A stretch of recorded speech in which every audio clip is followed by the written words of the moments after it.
Hey guys, it's Ben the Coin Geek at Old Pueblo Coin. Quick reminder before we get started, take a minute to like, share, and subscribe. I'll talk more about that when I'm doing a talking head video about why that's important. But today, what I have for you is an unpacking, if you will, an opening of a. This is all just stuff that was in a collection that we got in, and I haven't looked at it yet. And so what we're doing here is just kind of like a live look in, if you will, on just some new raw stuff. This is how stuff comes into the coin shop all the time, just in these old holders. And double-sided holders means you get two coins, right? And so, of course, lots of stuff to look at and talk about here. Got some common date walkers. That's not a surprise. Here's your another dateless, nearly dateless. What is this going to be, from the 40s? Ends in a 1, but I don't think that's a 21. I think that's a 41 on that guy. So lots of times you'll see groups of stuff, and what's always fun to me is the old holders. So this is interesting, and of course this one happens to be empty. I'm sure the coin is here as I'm looking around. Oh, here, this is probably the coin that came out of there. Colombian Expo half, extra fine, $10. Funny thing, fun fact, coin itself is maybe even a tad nicer than extra fine. Heavy toning to it, and they're probably not a whole lot more than they used to be, right? I mean, maybe this is a $15 coin today, right? So not a ton on that guy. All right. Well, I always like the old holders, and oh, check this guy out. This is cool. So this is fun. This is saying that insert contains no vinyl. Safe flip. So this is a Peruvian coin, 5 pesetas, 1880, 1-year types. Oh, cool. 1-year type. I like to hear that. This is a nice looking piece. Look at the design. So what's interesting, of course, I'm just thinking about how closely related this coin looks to a Morgan dollar, and how closely related this coin is to some of the patterns. Look at the coil in her hair. That's so cool. Little bit of a spot there that needs to come off.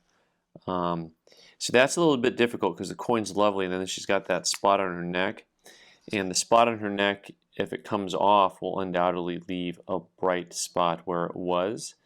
So that's unfortunate. Other than seeing if they can get it done professionally, and then the whole coin will be a little lighter in color instead of so toned over. That's a lovely piece. That's something that's pretty cool. You'll see lots and lots of 1922 piece dollars. This is going to be a D or an S, I think. Let me see. It's pretty rough, pretty dark. There's that mint mark. Do you see it? I can see it. It's just like right there's the D, and I could tell it was a D or an S by the obverse of the coin because of the way the hair looks. I think I've talked about that before in some other videos. Interesting, some of the things that are not in holders, though. Like, I really am excited about that coin. I mean, this coin is really cool looking. So my first blush reaction to this coin is that it was probably cleaned, I was going to say 100 years ago, 3 years before it existed. It was probably cleaned, though, young in its years. It's a little too bright for me, but the toning has come from hanging out in this box of stuff. So this is the toning that is natural, and also, if I send this coin in, will come back questionable color or artificial toning. Like, it's just a thing. 26S, lovely coin. I'd call it kind of a slider with a light cleaning to it. Next up, there's lots of these little half dollars here, which we can zoom by, generally speaking. Now, most of these have PVC in the holders, so most of these are not safe holders. Look at all the schmuck on there, on the schmutz, I should say, on the plastic. That's all reacting to the coin and the metal and just killing it, killing the coin, killing the metal. And so you've got these coins that need to be freed. They need to be free. and free at last, right? They need to be free. 1853 3-cent silver piece, very good condition, $6. 3-cent silvers, these guys have always had just a rough go of it, haven't they? Yeah, like that.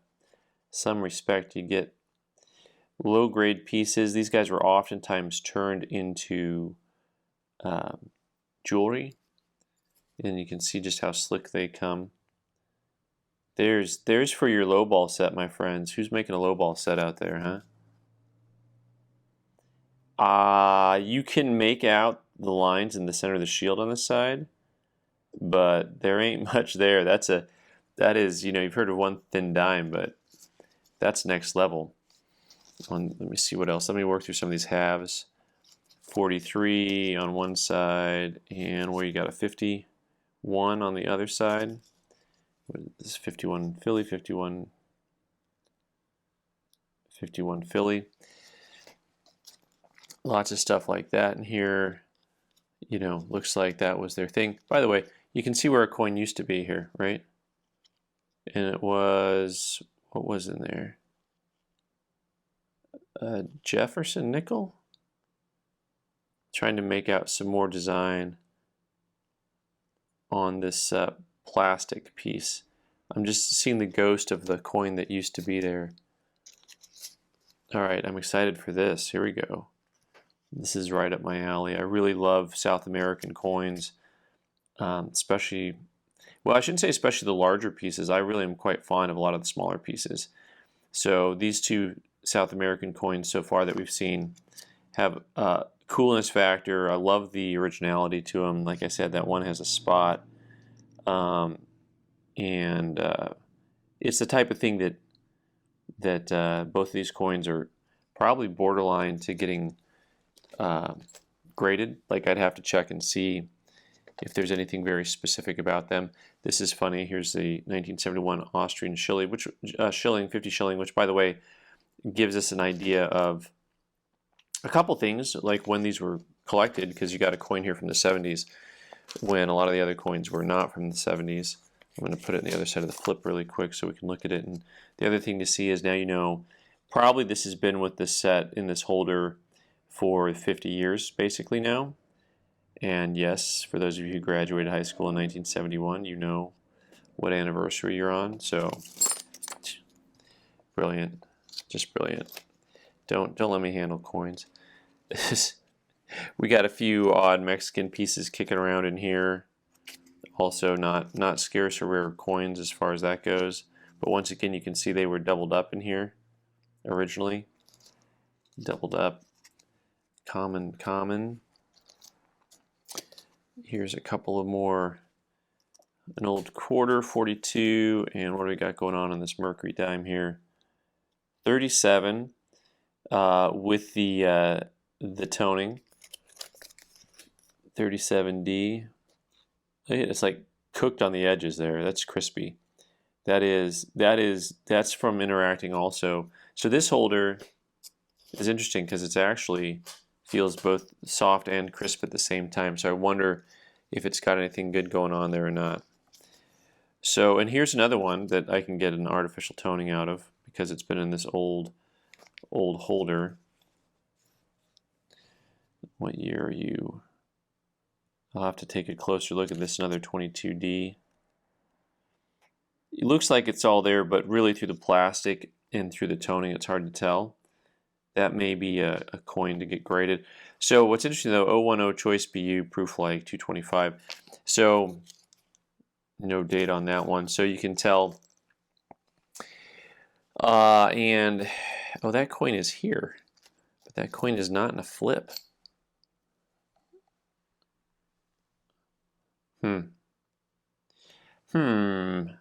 I'm just wondering here. I don't know that you're actually going to get a PL out of that bad boy. In fact, I'm pretty sure you wouldn't. It has surfaces that are definitely proof-like in nature. In other words, it definitely has a PL quality. But to get an actual PL on something, I think usually you got to have. I just think you've got to have a little bit of a mirror there. and not just a different type of luster, especially here on the obverse. The obverse doesn't really have a mirror to it. It just has more of a mirror style luster. I guess I'd call it that. The reverse has a little bit more of a mirror to it. And interesting coin. Once again, one I'll have to look at a little bit closer. Things don't always translate exactly right over the interweb here. When I try to get footage of things, it's not always as it should be, shall we say. Once again, these soft vinyl flips, you can see what they're doing. This is a 22S, I think. Let me see here. What do you got? 22? No, this is a Philly, or the mint mark's covered. But you see all this stuff going on the edges, all that rough green stuff. That's all because of this holder. That's just the soft vinyl holders are just suicide on coins. If you've got an old coin collection, you got a lot of stuff in the old soft vinyls, you might want to go through it, and especially if you're somewhere where it gets humid, forget about it. 1921, the most common Morgan, right? The most common Morgan. And here's the same coin we just looked at again. Brilliant. We got a nickel laying around loose over here. Well, that's cool. Okay. I mean, by cool, I mean green, 1897. Of course, these guys, they only made at Philly. So, but this is the type of thing, maybe we'll do some restoration. Maybe I'll send a couple coins in on a restoration service so you guys can kind of get a feel for the before and after and what they can do. I can remove a lot of that green, but it's so thick. The way, you know, I don't think I could really do it properly. That's just me. I've got limited skill set. 1877 Great Britain half crown.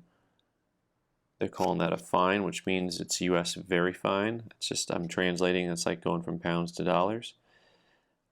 And Britannia, pretty cool piece. Pretty cool piece. And on these guys here, this actually has the date on it. You know, some of the silver coins from Great Britain over the last couple hundred years, they'll have things in Roman numerals. Sometimes they have stuff on the edge. So they have a lot of little things that you got to consider. Let's see here. How many legs you got? 4.5, 3.5. Right, we're always looking for... All right, this isn't funny, guys. What is going on? So I'm holding a three-legged buffalo right now, and it is just trashed. I mean, it's got that big cut in the back. It's got scratches all over it at this angle where it looks like someone was trying to remove the green stuff. No, but it has the telltale back leg. Huh. Well, there's that. I think my crew set me up on this one. So you also have the telltale signs behind, you know, on the back of the neck where it's all corroded. But also up here you have just damage and cleaning, right? So like this has this dark stuff under the headdress, and then there are these lines shooting across it. So, man, I got punked. But you can see from here, let's look, I know it's a far way away, but look at the way that there's a color change all in this area on the coin. I'm not touching the coin, I'm hovering way over it actually. But that's all stuff that was on there.